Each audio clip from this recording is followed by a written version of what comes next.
Remember what I said about having a channel where you could upload games? It will be easy to create and manage and attract massive traffic. Sports fans love to go on YouTube to find new content. Well, this also applies to, drumroll please, esports. And esports, also known as competitive gaming, are sporting events based on video games. And the best part is that unlike traditional sporting events, those tournaments can freely be uploaded to YouTube without having to worry about copyright infringements that could get your account banned.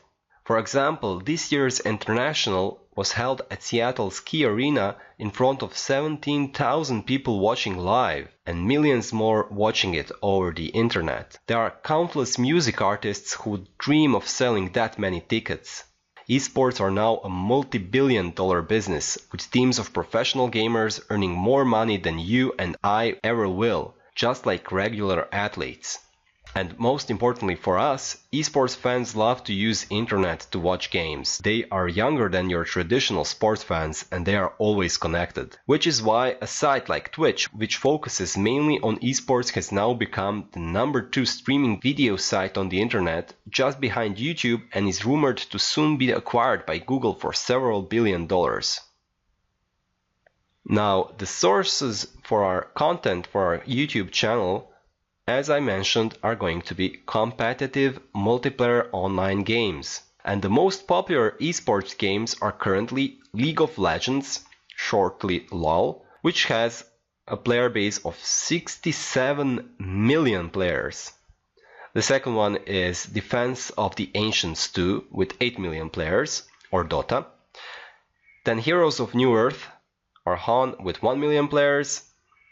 Counter-Strike Global Offensive with 2.2 million players, and StarCraft 2 with 1 million players. Of course, these are not the only competitive multiplayer online games, and I actually recommend you research a bit about rest of the games and especially the upcoming games. Because I cannot possibly talk about every game under the sun, and because the process is similar for all games, I will focus my tutorials on Dota 2. Here it's time for me to address a very important concern you might have. You do not have to actually play the game to follow the method. So don't worry if you have no interests at all in gaming. I'm not going to force you to play. You will, however, have to download the game in order to record the games, but hey, the game, which I'm using as an example, is completely free.